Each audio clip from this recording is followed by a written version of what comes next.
نہ جانے ڈیڈی اور بھائی کس طرح پیش آئے اور پھر اس حلیے میں وہ ججری لے کر رہ گئی۔ بس کی مسموم فضا میں سگریٹ اور پرفیوم کی ملی جلی خوشبو پھیلے ہوئے تھی۔ اس نے جھٹکا اور بجتے گانے کی طرف توجہ کی جو پہلے اس طرف نہیں تھے۔ گانے کے بول سمجھ میں آتے اس کے رخسار مارے حیا کے سرخ ہو گئے۔ ڈوئٹ گانے میں گلوکار اور گلوکارہ اپنی گزری شب روسی کے واقعات سر اور لے میں بیان کر رہے تھے۔ اس کے بعد ایک اور گانا شروع ہوا جس نے نریم کے ضبط کا پیمانہ لبریز کر دیا۔ گلوکارہ لہک لہک کر سوال کر رہی تھی کہ میری چڑھدی جوانی منگنی نی دسو تا تینوں کی چاہیدا۔ اس کی چاہیدی کے بعد وہ جو کہہ رہی تھی اسے سن سن کر نریم کا دل چاہا وہ بھی اس بس سے اتر جائے۔ اس نے باز بیٹے ایک معمر شخص سے التجا کی کہ اس گانے کو بند کروائے۔ وہ بھی شریف حیادار آدمی تھا۔ جٹ پاس آتے کنڈکٹر سے کہا کہ یہ بچی کہہ رہی ہے گانا بند کرو۔ کیوں جی، اس میں کیا برائی ہے؟ وہ بےہودہ سا کنڈکٹر ایک آنکھ بند کر کے عامیانہ طریقے سے بولا اور سیدھا اس کے پاس چلایا۔ نریم بدک گئی۔ دیکھو اسے بند کرو ورنہ اچھا نہیں ہوگا۔ اسے کچھ نہ کچھ کہنا ہی تھا۔ کنڈکٹر بھی باز آنے والا نہیں تھا۔ اسے اچھی خاصی بدتمیزی کی اور پہلے سے بھی باآواز بلند ریکارڈ بجنے لگا۔ نریم کھلتی غصہ ضبط کرتی ایک اسٹاپ پہلے ہی پیچھے اتر گئی۔ سامنے ٹریفک پولیس کا ایک اہلکار کھڑا تھا۔ اس نے پل بھر میں جرات مندانہ فیصلہ کر لیا اور پل بھر کے لیے مڑ کر دیکھا۔ بس تقریباً آدھی خالی ہو چکے تھے اور کھڑی تھی۔ کنڈکٹر صدائیں لگا رہا تھا، دیکھیے وہ جو بس سامنے کھڑی ہے اس کا ڈرائیور اور کنڈکٹر بہت بےہودہ آدمی ہے۔ اخلاق سوز گانے منع کرنے کے باوجود چلا رہے ہیں۔ انہوں نے ہمارے سامنے بہت بدتمیزی کی۔ آپ کیسے محافظ ہے؟ آپ کی ناک تلے کے سب ہو رہا ہے۔ اگر آپ کی بہنوں ماؤں کے ساتھ ایسا ہوتا تو؟ نریم جو بے حد جذباتی ہو رہی تھی اچھی خاصی تقریر جھاڑ گئی۔ ٹریفک پولیس کی بھی سوئی غیرت ضرب کھا کر جاگی۔ اس نے فوراً وائرلیس سیٹ پر کسی سے رابطہ کیا اور 2 آدمیوں کو لے کر بس کی طرف بھاگا۔ نریم کی ایک پریشانی ختم ہوئی تو دوسری شروع ہو گئی۔ گھر آ چکا تھا۔ شارق بھائی اسے لینے نکل رہے تھے۔ اس کا دل تیز تیز دھڑکنے لگا۔ بھائی جان، مجھے کھڑے کھڑے کافی دیر ہو گئی تھی تو انیلا نے مجھے لفٹ آفر کی۔ وہ کافی جلدی میں تھی اس لیے ایک سٹاپ پیچھے اتار دیا، اس وجہ سے کپڑے بھیگ گئے۔ اس نے نظریں زمین میں گاڑے گاڑے جھوٹ بولا تو شارق نے مضبوط دلیل سن کر بھی جھوٹی ہی صحیح اسے ڈانٹنا ضروری سمجھا۔ امی کو پھر ہارٹ پین شروع ہو گیا تھا، انہیں ہاسپٹل لے گیا، وہاں دیر ہو گئی۔ شرجیل بھائی آفس سے ہی فرانس سے آئے ہوئے ایک ڈیلیگیشن کے ساتھ چلے گئے۔ میں تو سوچ رہا تھا تم کالج میں میرا انتظار کرو گی۔ شارق اب کافی پرسکون ہو چکا تھا۔ بھائی مجھے بادلوں سے خوف آ رہا تھا، انیلا نے آفر کی تو میں انکار نہ کر سکی۔ اس کی حالت معمول پر آ گئی۔ امی کی طبیعت کی خرابی کا سن کر اس نے کپڑے بدلے بغیر ہی ان کے کمرے کا رخ کیا جہاں وہ محو خواب تھی۔ علیزہ بھابھی کچن میں مصروف تھی۔ سنی اور نومی کھیل رہے تھے۔ کھانا کھائے بغیر ہی نریم بھی کمبل اوڑھ کر لیٹ گئی۔ بس میں سنیں گے گانے پھر سے اس کے کانوں میں گونجنے لگے۔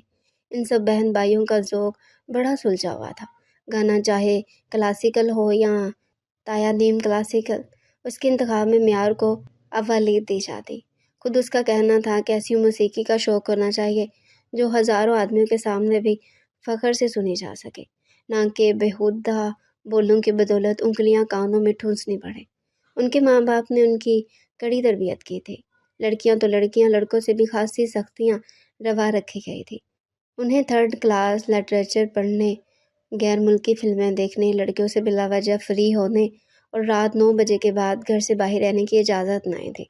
جہاں ان پابندیوں نے شرجیل اور شارق پر مثبت اثرات مرتب کیے تھے، وہاں کچھ ناپسندیدہ عادات کو بھی جنم دیا تھا۔ وہ انتہائی سخت، شکی اور روایتی سے مرد بن گئے تھے۔ انہوں نے ساری کسر نازیہ اور نریم پر نکالی تھی۔ نازیہ کی تو خیر شادی ہو گئی تھی، مگر اب نریم مشق ستم تھی، یا پھر علیزہ جو خاندان سے باہر کی تھی۔ شروع میں تو وہ بھی ان اعلیٰ درجے کی اخلاقی پابندیوں سے گھبرائی، مگر رفتہ رفتہ نومی اور سنی کی پیدائش کے بعد عادی ہو گئی۔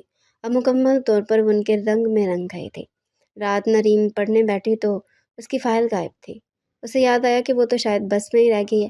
کافی دیر وہ پریشان ہوتی رہی کیونکہ فائل پر اس کا نام، address, phone number, college roll number سب کچھ درج تھا، بڑے نمایاں حروف اور خوبصورت لکھائی میں۔ کچھ نہیں ہوگا، سر جھٹک کر اس نے کتاب کھول لی۔ بھابھی کے ذریعے اسے خبر ملی کہ چھوٹی پھوپھو جلد از جلد شادی کرنا چاہتی ہے۔ اس کے ہاؤس جاب سے بھی پہلے کیونکہ وہ پھپھو کے بیٹے عدیم سے منسوب تھی جو ہونہار انجینئر تھا۔ دوسرے روز پھپھو کو چلی آئی۔ نریم کو غصہ آ گیا، اسے اپنی تعلیم اور مقصد سے ازحد لگاؤ تھا۔ اس کا ارادہ تھا کہ اگر پھپھو نے زیادہ زور دیا تو وہ بھابھی کے ذریعے ڈیڈی تک اپنی بات پہنچائے گی۔ گرم گرم پر حرارت کمرے میں وہ سب ٹی وی ڈرامے سے لطف اندوز ہو رہے تھے۔ نریم کی گود میں ڈرائی فروٹس کی پلیٹ تھی۔ نومی سنی دونوں اس کے دائیں بائیں جمع تھے۔ چلگوزے کھاتی وہ بہت مگن تھی اور قدرے آسودہ بھی کہ میڈیکل کے فائنل ایگزام سے فراغت نصیب ہو چکی تھی۔ اب اسے رزلٹ کے بعد ہاؤس جاب کے لیے گھر والوں کو منانا تھا، مگر بھائی اسے جلد از جلد رخصت کرنے کی فکر میں تھے۔ سنی ہاتھ روک کر اس نے چھلکوں سمیت چلگوزے کھاتے سنی کو روکا۔ اسی لمحے چادر نقاب پوش دندناتے اندر گھس آئے۔ ہاتھوں میں تھامے پسٹل دیکھ کر سب گنگ تھے۔ کون ہو بھائی تم، اور یوں گھر میں آنے کا مقصد؟ شارق سے زیادہ صبر نہ ہو سکا۔ مقصد بھی پتہ چل جائے گا، بولے تم سارے گھر کی تلاشی لو، اگر کوئی اور بندہ ہے تو اسے بھی ادھر لے آؤ۔ ان میں سے ایک بولا تو بولا نامی شخص فوراً دوسرا دروازہ کھول کر باہر نکل گیا۔ اب 3 رہ گئے تھے، ایک شرجیل اور شارق کو کور کیا ہوا تھا، دوسرا بچوں بھابھی اور نریم کے سر پر کھڑا تھا، تیسرا احمد ابرار اور بیگم احمد ابرار کے سامنے پستول اٹھائے ہوا تھا۔ سنی نومی مارے خوف کے دہک گئے تھے۔ نریم خود علیزہ میں گھسی جا رہی تھی۔ چوتھا شخص بھی آ گیا، ایک پستول بردار تینوں عورتوں کو غور سے دیکھ رہا تھا۔ بالآخر اس کی نظر نریم پر ٹکی۔ نقاب کے پیچھے سے اس کی جھانکتی پر غضب آنکھیں دیکھ وہ دہل سی گئی۔ یہی ہے وہ مڑ کر باقی تینوں سے مخاطب ہوا۔ اس سے پہلے کہ وہ کوئی کارروائی کرتا، شرجیل بول پڑا، خبردار جو اسے ہاتھ لگایا تو اسے سمجھاتے یہ ہاتھ لگانے والے کام ہی نہ کرتی۔ وہ طنزیہ صفاخانہ انداز میں تھا۔ اس نے جانے باقیوں کیا اشارہ کیا کہ انہوں نے سیکنڈوں میں کلوروفارم میں بھیگ کے رومال نکالے۔ پہلے مردوں کو قابو کیا گیا، پھر امی اور بھابھی کی باری آئی۔ سنی نومی مارے دہشت کے پہلے ہی بے ہوش ہو چکے تھے۔ ہاں، ایک نریم ہی تھی جس کے اعصاب شاید کافی مضبوط تھے۔ اس کے لیے کیا حکم ہے؟ وہ تینوں فارغ ہو کر بولے اور اس کی طرف اشارہ کیا۔ اسے بے ہوش مت کرنا۔ ساتھ ہی آگے بڑھ کر چوتھے نے اس کا منہ دبا لیا اور اسے کندھے پر ڈال لیا۔ چھوڑو مجھے، چھوڑو مجھے۔ گاڑی تک پہنچتے پہنچتے اس نے آزادی کی بہت کوشش کی۔ جو ہی اسے گاڑی میں ڈالا گیا، نریم نے ناخنوں کا استعمال کرتے ہوئے پکڑنے والے کو نوچ ڈالا۔ ایک زوردار تھپڑ پڑتے اس کی ساری بہادری رفو چکر ہو گئی۔ مجھے زیادتی پر مجبور مت کرو۔ اس کے دونوں ہاتھوں کو سختی سے جکڑتے ہوئے وہ شکی القلب آدمی بولا تو اس کی جان خزاں رسیدہ پتے کی طرح کام گئی تھی۔ یہ سفر ایک خوبصورت سے بنگلے کے سامنے تمام ہوا، مگر نریم کی ہوش کہاں تھی؟ جو وہ جائزہ لیتی اسے بے رحمی سے نیچے اتارا گیا۔ باقی تینوں جانے کہاں غائب ہو گئے تھے۔ چوتھا نقاب پوش اسے کمرے میں لے آیا اور نقاب اتار دیا۔ نریم کو یاد نہیں آ رہا تھا کہ اس آدمی کو اسے کیا دشمنی ہے۔ اس نے تو اسے دیکھا ہی پہلی بار تھا۔ شکل و صورت اور لباس سے تو وہ کسی اعلیٰ گھرانے کا مالک لگ رہا تھا۔ دیکھیں پلیز، مجھے چھوڑ دیں۔ وہ رو پڑی۔ چھوڑ دیں گی؟ اتنی جلدی کیا؟ صرف ایک رات کی بات ہے، صرف ایک رات کی۔ میں بھی ایک رات جیل میں رہا تھا، آپ کو بھی ایک رات ادھر رکھوں گا۔ کچھ نہ گنواتے ہوئے بھی لگے گا کہ جیسے سب کچھ گنوا بیٹھی ہے۔ میں بڑا انصاف پسند ہوں۔ اب مجھے روکنے کی، میری راہ میں آنے کی کوشش مت کیجیے گا، کیونکہ میں عام سا مرد نہیں بننا چاہتا۔ اس کے لہجے میں جانے کیسی خوفناک حقیقت پوشیدہ تھی کہ وہ تن بدن میں چونٹیاں سی رینگتی محسوس کرنے لگے۔ صبح تک آرام کریں، بائے بائے۔ وہ باہر سے دروازہ لوک کر گیا تو نریم دروازہ پیٹتی رہ گئی۔ کر احمد ابرار کے گیٹ کے سامنے گٹھری سی پڑی دیکھ کر چونک گیا۔ غور سے دیکھنے پر معلوم ہوا کہ وہ تو نازک سی لڑکی تھی جو بے ہوش معلوم ہو رہی تھی۔ اس کے بدحواسی سے شور مچانے پر تمام کالونی اکٹھی ہو گئی۔ جس کو نہیں معلوم تھا اسے بھی خبر ہو گئی تھی۔ عورتیں مرد آنکھوں میں ایک دوسرے سے سوال کر رہے تھے کہ یہ کب ہوا۔ اندر اس کے گھر میں موت کا سا سناٹا طاری تھا۔ طوفان اب بھی گزرا نہیں تھا۔ بتاؤ تم نے کیا کیا تھا جو وہ تمہیں یوں لے گئے؟ یقیناً وہ اچھے آدمی نہیں ہوں گے۔ بتاؤ کیوں ہماری عزت نیلام کی؟ شارق اور شجیل نے اسے جھنجھوڑ ڈالا۔ ڈیڈی اسے ٹکڑ ٹکڑ دیکھتے رہے۔ امی اور بھابھی کی نظروں میں کتنی بے یقینی تھی، جیسے وہ مجرم ہے۔ نریم احمد کا سارا حوصلہ جواب دے گیا۔ وہ بچوں کی طرح پھوٹ پھوٹ کر رونے لگی۔ میں بے گناہ ہوں، میں نے کچھ نہیں کیا، میں تو ان کمینوں کو جانتی تک نہیں۔ وہ واقعی اپنی دانست میں ٹھیک کہہ رہے تھے، مگر کس کس کو باور کرواتی؟ یہی تو مشکل تھی اسے۔ نہیں معلوم کتنے سورج نکلے اور غروب ہوئے۔ کالونی سمیت تمام خاندان میں اس کے بارے میں خبریں گردش کر رہی تھی۔ بالآخر چھوٹی پھوپھو نے رشتہ توڑ دیا، اسے کوئی شوق نہیں لگا۔ ان حالات میں یہی ہونا تھا، وہ کیسے آنکھوں دیکھی مکھی نگل رہی تھی۔ ایک لڑکی جو رات بھر جرائم پیشہ لوگوں کے قبضے میں رہی ہو، اسے کون بہو بناتا۔ اسی دوران اس کا رزلٹ آؤٹ ہوا تو ڈیڈی نے اسے بلایا۔ میں چاہتا ہوں تم ہاؤس جاب مکمل کر کے اپنے پیروں پر کھڑے ہو جاؤ، کیونکہ جو کچھ تمہارے ساتھ ہو چکا ہے اس کے بعد یہ توقع رکھنا کہ بھائی تمہیں بٹھا کر کھلائیں گے فضول ہے۔ وہ جو یہ سمجھ رہی تھی کہ ڈیڈی اس کی محبت میں ایسا کر رہے ہیں، ان کے الفاظ سن کر بجھ سی گئی۔ وہ تو ایسا اس لیے چاہ رہے تھے کہ وہ ان پر بوجھ نہ بنی رہے، اپنا کمائے۔ نریم نے بہت کوشش کی سماعتوں کو پتھر کر لے، مگر ایسا نہ ہو سکا۔ اس کی شہرت ہر جگہ پہنچی ہوئی تھی۔ ساتھی ڈاکٹرز نے مفت کا مال سمجھ کر اسے ہتھیانے کی کوشش کی، مگر نریم نے کسی کو منہ نہ لگایا۔ اس لیے ڈاکٹر زیدی نے ہاؤس جاب مکمل ہوتی اس کی ڈیوٹی ایک دور دراز کے گاؤں میں لگا دی، جہاں کوئی عقل مند ڈاکٹر جھانکنا بھی پسند نہیں کرتا تھا۔ نریم نے سکھ کا سانس لیا، اس طرح کم از کم وہ گھر والوں کی تنزیہ نگاہوں سے بچی رہے تھی۔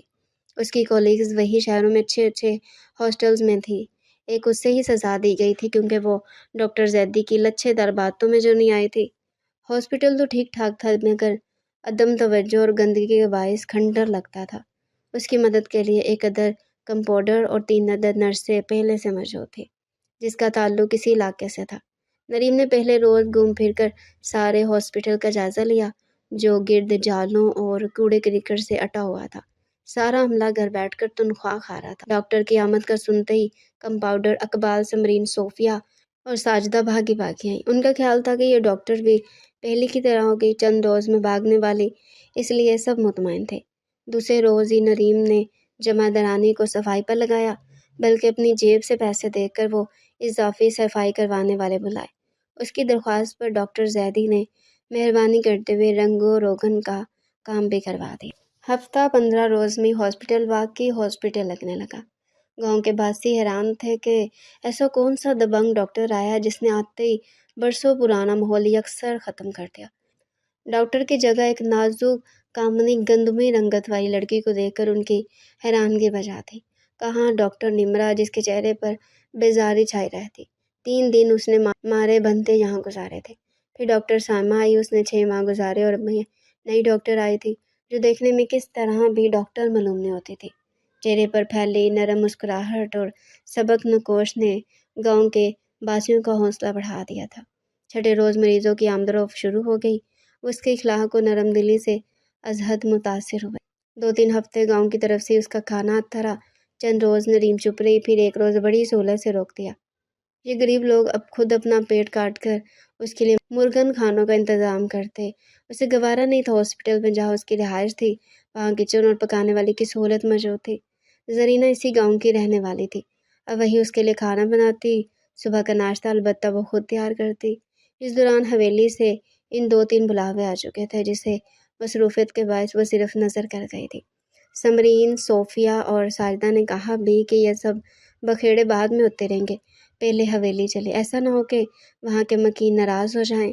نریم نے انہیں کھری کھری سنائی۔ وہ چپ ہو گئی، مگر اندر ہی اندر یہ بات پھیل گئی کہ نئی ڈاکٹر بڑی مغرور ہے، حویلی والوں کو خاطر میں نہیں لا رہے۔ جس روز چودھری طارق سے سامنا ہوا، ہوش ٹھکانے آ جائیں گے۔ وہ خود تینوں حویلی جانے کے لیے بڑی بے قرار تھی۔ جہاں چودھری طارق رہتا تھا، کافی روز سے اس کا سامنا نہیں ہوا تھا۔ اب حویلی سے دعوت کا بلاوا آیا تھا تو وہ کافی خوش ہوئی، مگر نریم نے ساری خوشیوں کو پانی کر دیا۔ کسی طرح جاکے نہیں دے رہی تھی۔ وہ لوگ اندر سے خوفزدہ بھی تھی کہ یہ بات چودھری طارق کو ضرور بری لگے گی، اور ہو سکتا ہے کہ وہ ہاسپٹل ہی آ جائیں۔ اس سے پہلے ہاسپٹل میں آنے والے ہر نئے ڈاکٹر کی حویلی میں دعوت کی جاتی تھی، اور وہ اسے اپنی خوش قسمتی تصور کرتا تھا۔ بڑی اماں، یہ نئی ڈاکٹر تو اتنی اوکھی اور بھاری کیوں پڑ رہی ہے؟ بس آیا گیا ہے، اگر آج بھی نہ آئی تو بہت برا ہوگا۔ طارق شارٹ گن صاف کرتے ہوئے بڑبڑایا تو نسرین بیگم نے اسے ناراض نگاہوں سے گھورا۔ میرے سب ملنے جلنے والے کہہ رہے کہ وہ تو بڑی کمال چیز ہے، آتے ہی ہسپتال کو بدل دیا، بہت سارے مریض اس کے پاس جانے لگے ہیں، بڑی مصروف لگتی اس لیے نہیں آ رہی ہے، مگر آج ضرور آئے گی۔ وسایا گاڑی لے کر گیا ہے، میں نے اسے کہا کہ اگر 3 گھنٹے بھی انتظار کرنا پڑے تو کرنا، مگر اسے لے کر آنا۔ تم جی برا مت کرو، انہوں نے رسان سے پوتے کو سمجھایا جو بڑا اکھڑا اور خود سرسا تھا۔ چلو دیکھ لیتے ہیں آپ کی ڈاکٹر کو بھی، وہ تنزیہ بولا اور گن اٹھائے نکل گیا۔ سمرین، صوفیہ اور ساجدہ تینوں اپنے اپنے گھروں سے تیار ہو کر آ گئی تھی اور ان کی تیاری دیکھنے سے تعلق رکھتی تھی۔ ریشمی تیز رنگ کے کپڑے، گہرا میک اپ، بنی ہوئی بنویں چہرے پر بلیچ کریم کے تازہ تازہ کوٹ اور بالوں کے عجیب سے سٹائل ان کے برعکس نریم آسمانی رنگ کے سادہ سے کپڑوں میں ملبوس بغیر کسی میک اپ کے تھے۔ اسے یوں دیکھ کر تینوں نے گویا سر پیٹ لیا۔ آپ یوں جائیں گی؟ ساجدہ حیران ہوئی۔ ہاں، کیوں میں یوں نہیں جا سکتی؟ ویسے بھی یہ گاؤں کی ایک دعوت ہے، شادی کی نہیں، جو میں اس قدر تیار ہو کر جاؤں۔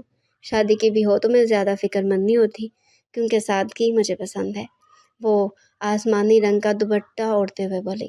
دل ہی دل میں ساجدہ بل کھا کر رہ گئی۔ ہو نہ ہو ایسی بھی کیا سادگی کہ منہ دھلا دلایا ہو، نہ کوئی لپسٹک، نہ مسکارا، نہ آئی شیڈ، نہ بلش آن۔ ہم تو باز آئے ایسی سادگی سے۔ وہاں چودھری طارق بھی تو ہوگا۔ اس کا تصور کرتی ساجدہ کے ہونٹوں پہ مسکراہٹ مچل گئی۔ اس شاندار سی حویلی میں سب سے پہلے ایک معمر عورت نے اس کا استقبال کیا، جو بڑی اماں کے نام سے پکاری جاتی تھی۔ پھر ان کی 3 بہویں آئیں جو کافی اخلاق سے ملی۔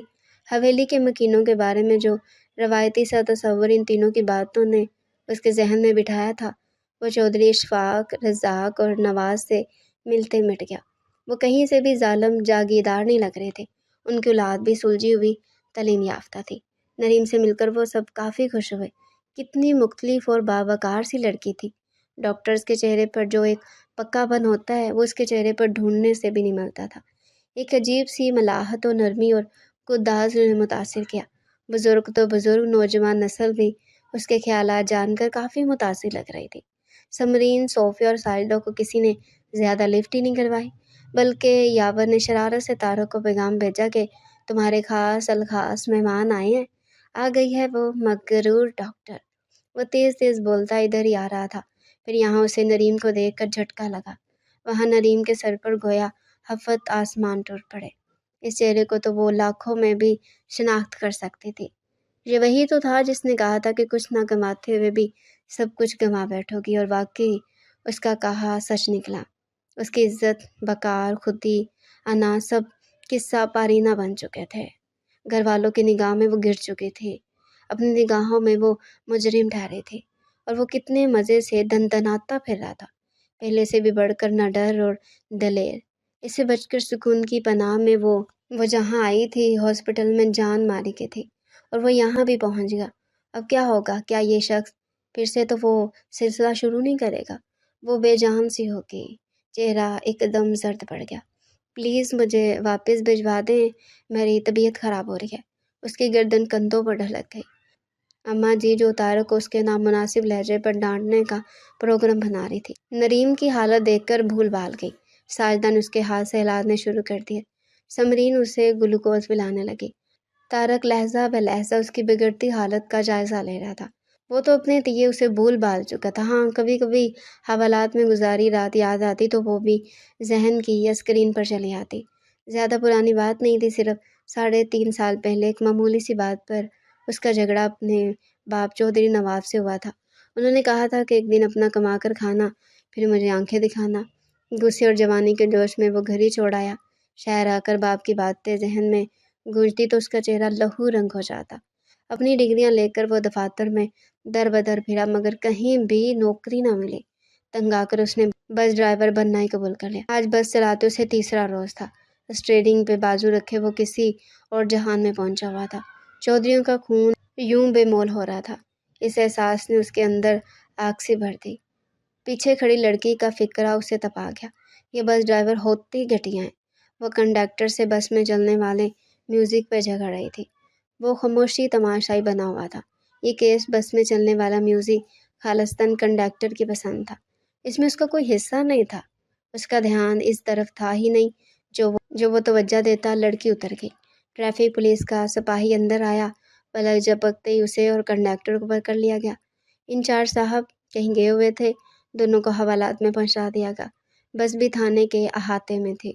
رات بھر طارق بھوکے شیر کی طرح بند لاک اپ میں ٹہلتا رہا۔